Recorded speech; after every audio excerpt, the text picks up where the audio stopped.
नमस्कार मंडळी. जय भवानी, जय शिवराय. मराठी वूड या यूट्यूब चॅनलच्या पॉपकॉर्न टॉक्स या सेगमेंटमध्ये आपल्या सगळ्यांचं खूप खूप स्वागत आहे. आज शिवप्रेमींसाठी खूप खास दिवस आहे, कारण आपल्या महाराष्ट्राचं लाडकं दैवत श्री छत्रपती शिवाजी महाराज यांच्या आयुष्यावरचा रणपती शिवराय स्वारी आग्रा हा दिग्पाल लांजेकर यांचा चित्रपट रिलीज होतोय. याच्या प्रीमियर शोला आपण आलेलो आहोत. याच चित्रपटातील कलाकार आपल्या भेटीस आलेले आहेत आणि ते काय सांगतायत हे आपण ऐकूया.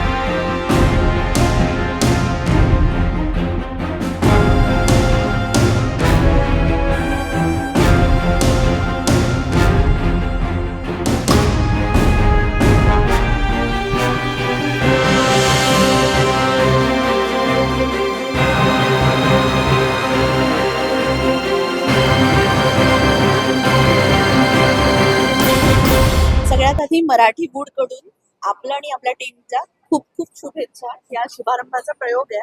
तर एक महत्वाचा प्रश्न म्हणजे दिग्पाल लांजेकर आणि मग ऐतिहासिक सिनेमा किंवा महाराजांवरचा सिनेमा, हे कुठेतरी समीकरण लक्षात येत आहे लोकांच्या की तुमची फिल्म म्हणल्यावरती महाराजांची असेल, तर शिवाष्टक नंतर तुम्ही काय प्लॅन करताय का की जॉनर चेंज करावं किंवा काय असं?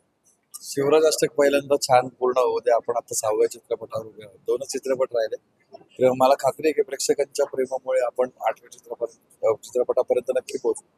एखाद्या व्यक्तीचं जीवित कार्य त्याला कळलं की त्याचं म्हणजे त्याला त्या दृष्टीने वाटचाल करता येते. तसं काहीच आमच्या टीमचं झालंय आणि किंबहुना माझं झालं.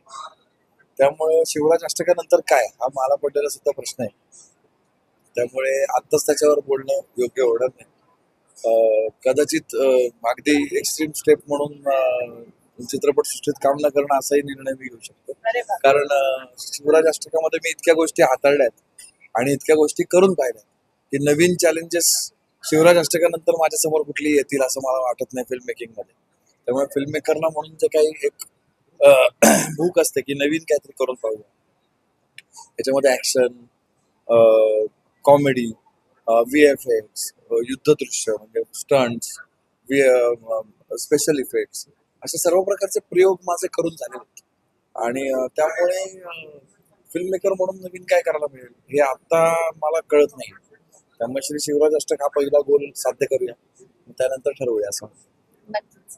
आणि असा एक प्रश्न विचारायचा होता की हा चित्रपट करताना तुमच्या पुढे सगळ्यात मोठं आव्हान असं काय होतं? कारण ही जी कॉन्सेप्ट म्हणूया किंवा ही जी गोष्ट आहे स्वारी आग्रा, तर याच्या बाबतीत खूप आपण वेगवेगळ्या चर्चा ऐकल्या, वाद ऐकले. तर तुम्हाला याच्यावरती स्क्रिप्टिंग करत असताना काही निदर्शनास आलं का की म्हणजे स्टोरी तुम्ही कुठल्या बेसिसवरती ही अभ्यास कसा केला? आपण बऱ्याच साधनांचा अभ्यास केलेला आहे. सर जदुनाथ सरकार, सरदेसाई यांच्यापासून डॉक्टर इतिहासाचार्य B.K. राजवाडे आणि कंटेम्पररी अनेक हे इतिहासकार हे तर आहेतच, पण जी मूळ साधन आहेत, मजर असतील काही, परकलदासाने लिहिलेली राजस्थानी पत्र आहेत, राजस्थानी रेकॉर्ड्स ज्याला म्हटलं जातं, तर ही सगळी पत्र साधनं अभ्यासल्यानंतर मग यांची रचना करण्यात आली. त्याच्यामुळे मला वाटत नाही की जसं गेल्या 5 चित्रपटांमध्ये कुठल्याही प्रकारचा वाद नाही उद्भवला. लोकांनी फक्त छत्रपती शिवाजी महाराजांचा पराक्रमच साजरा केला, उत्सव साजरा केला. त्याचप्रमाणे या चित्रपटातही लोक या संपूर्ण कथनाला स्वीकारतील आणि प्रेम देतील याची खात्री वाटते. सर, मी शेवटचा प्रश्न विचारला तुम्हाला की तुम्ही प्रेक्षकांना या चित्रपटाबद्दल काय सांगाल की काय चित्रपट बघायला यावा, सगळ्यांनी एक आवाहन करावं आपण सगळ्यांसाठी? मुळामध्ये मी प्रेक्षकांना हे सांगेन की आग्रा प्रकरणाची एक कथा आपण ऐकतो, पण त्याच्या पलीकडे शिवछत्रपती आणि त्यांच्या मावळ्यांनी घेतलेले पराकोटीचे कष्ट, त्यांनी सहन केलेला ताण आणि अनेक गोष्टी आपल्या पटकन लक्षात येत नाहीत. उदाहरणार्थ 36 वर्ष वय होतं फक्त शिवछत्रपतींचं जेव्हा ते आग्र्याला गेले. एवढ्या कमी वयामध्ये त्यांनी एवढं मोठं आव्हान स्वीकारलेलं आहे. तर मला असं वाटतं हे सगळं अनुभवणं, त्यातून शिकणं, आपल्या आयुष्यासाठी उभं राहणं, यासाठी हा चित्रपट प्रत्येकाने आपल्या कुटुंबासमवेत, आपल्या पुढच्या पिढीसमवेत का जरूर पाहावा आणि थिएटरला येऊन पाहावा. याचं कारण त्याचा एक अनुभव क्रिएट करण्याचा आम्ही प्रयत्न केला आहे. विविध प्रकारचे साऊंडचे एक्सपेरिमेंट त्याच्यामध्ये केलेले आहेत, VFX एक्सपेरिमेंट आहे. हे सगळं तुम्हाला तुमच्या छोट्या पडद्यावर किंवा मोबाईलवर अनुभवता नाही येणार. त्यासाठी थिएटरमध्ये येऊनच हा अनुभव घेतला पाहिजे असं आम्हाला वाटतं. त्या आमच्या कष्टांचं चीज त्यामुळे होईल. त्यामुळे मी सर्व प्रेक्षकांना आवाहन करतो की त्यांनी थिएटरमध्ये जाऊन रणपती शिवराय स्वारी आग्रा हा चित्रपट आता 6 फेब्रुवारीपासून आजपासून प्रदर्शित झालेला आहे जगभरामध्ये. तुमच्या जवळच्या चित्रपटगृहात जाऊन नक्की पहा. जय श्री. नमस्ते सर. सगळ्यात आधी मराठी वूड कडून तुम्हाला शुभारंभाच्या खूप खूप शुभेच्छा. जय श्री. येस, आपण रणपती शिवराय स्वारी आग्रा याविषयी आपल्या चित्रपटाविषयी थोडस प्रेक्षकांना काय सांगा? तुम्ही येऊन बघा म्हणजे तुम्हाला कळेल नक्की चित्रपट काय. It's that simple, very honestly. आणि फ्रँकली आत्ता जी नवीन आमच्या नंतरची जी पिढी आहे त्यासाठी दिग्पाल आणि आम्ही सगळे आमची अख्खी टीम हे प्रयत्न करत आहेत की आपले महाराज पुढच्या पिढ्यांपर्यंत चित्रपटाद्वारे या नवीन पिढीला कळतील. आणि नवीन पिढी ही बेसिकली मोशन पिक्चरमध्ये जास्त इंटरेस्टेड आहे. तर त्यांच्या पद्धतीने म्हणता येईल आपण स्टोरी टेलिंग करतोय. आणि ओके, काय आता त्यांना जेनझी असं काय अमेरिकन लोकांनी नावं ठेवली आहेत, पण माझी पुढची पिढी आणि ती भयंकर एनर्जेटिक आहे, अप्रतिम कष्टाळू पण आहे. टेक्नॉलॉजी त्यांच्याकडे आमच्या पिढीने पुढे पास ऑन केलेली आहे, ती कशी वापरायची तेही माहिती आहे. तर नक्की तुम्ही हा चित्रपट बघा. आणि ऑफकोर्स सोशल मीडिया तुम्ही सगळे फ्रेंडली आहात, तिथे तुम्ही आम्हाला टाईप करून नक्की कळवा की तुम्हाला हे चित्रपट कसं वाटलं आणि राजांचे आदर्श कसे वाटले. नक्कीच. सर, आम्हाला आपल्या भूमिकेविषयी थोडस काही सांगाल तुम्ही? औरंगजेब नामी काफी. सर, ऍक्च्युली सेट वरती कसं वातावरण होतं ह्या शूटच्या वेळी, तुम्हाला काय एखादा एक्सपिरियन्स शेअर करावासा वाटेल का? फ्रँकली आमचे सेट खूप डिसिप्लिन असतात, कारण आम्हाला टवाळक्या करायला वेळ नाही मिळत खरं सांगायचं तर. कारण की सगळेच कन्स्ट्रेंट्स असतात की आपल्याकडे बजेट एक लिमिटेड असतं.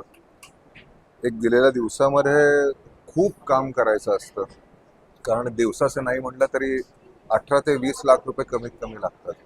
तर एवढा खर्च असं, एवढे सगळे कष्ट करत असतात आणि कोणीतरी टवळक्या करत असेल तर आम्हालाच ते आवडत नाही. समजा कोणी आलं आणि टाइमपास करतंय तर भाऊ तू आतमध्ये व्हॅनिटीमध्ये जाऊन बस, सर आम्हाला काम करू दे. तर खूप फोकस असतात सगळे. याचा अर्थ म्हणजे रिंग मास्टरगिरी नसते, पण प्रत्येक जणांना आपली जबाबदारी माहिती असते, डिसिप्लिन्ड असतात, वेळेवर सगळे येतात, सगळे मेकअप सगळे तयार होऊन जी वेळ दिलेली असते त्या वेळेच्या 5 मिनिटं आधी पोचलेले असतात. तर ही डिसिप्लिन खरं पूर्वीच्या काळापासून खूप वर्षानुवर्ष भालजींपासून ही परंपरा आपल्यात रुजलेली आहे आणि ती फक्त आम्ही त्याला फॉलो करतो खरं सांगायचं. तर खूप खूप छान वाटलं सर, तुम्ही एक्सपिरियन्स शेअर केलात आणि आज शुभारंभाच्या प्रयोगा दिवशी आम्हाला बाईट दिली, त्याबद्दल मराठी वूड कडून अजून एकदा खूप आणि खूप मराठी शुभेच्छा. वूडला खूप खूप शुभेच्छा. आणि पॉपकॉर्न टॉक्स या शोला पण खूप खूप शुभेच्छा. आणि आपण सगळे म्हणतो तसंच दिलेली बटणं दाबा, म्हणजे खूप प्रेक्षकांपर्यंत आपण सगळेच पोहोचू. तर ऑल द बेस्ट नक्कीच. अँड जय शिवराय. नमस्कार सर. सगळ्यात आधी मराठी वूड कडून आपल्याला खूप खूप शुभेच्छा. आज शुभारंभाचा प्रयोग आहे गणपती शिवरायाचा.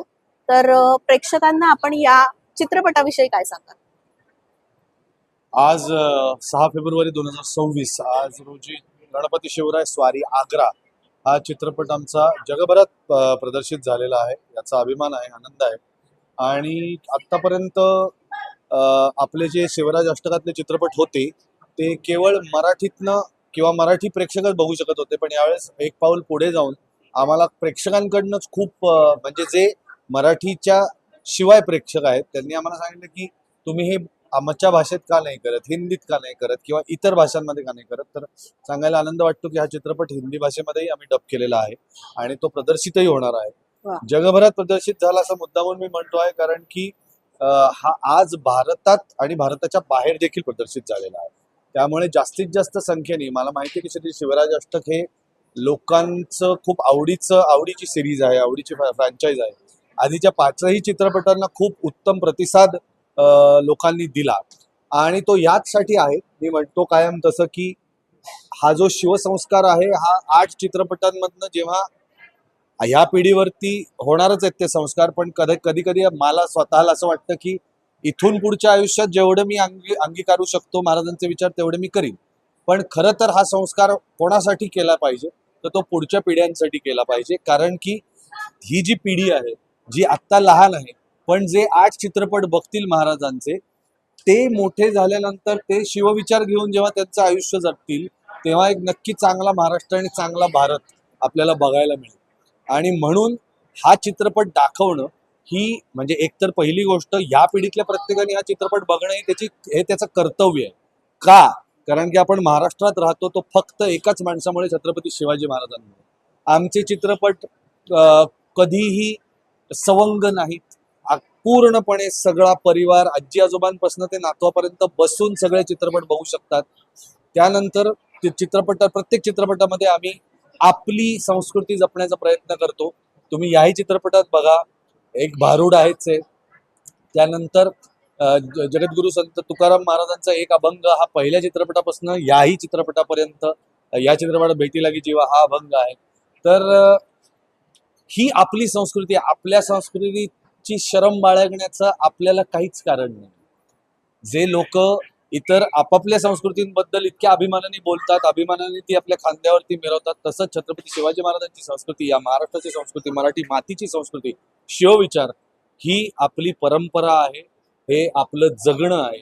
आणि ते कुठेतरी मधल्या काळात विस्कळीत झालं होतं, म्हणूनच पुढच्या पिढ्यांना तो विस्कळीतपणा जाणवू नये ह्याच्यासाठी हे शिवराज अष्टक आहे.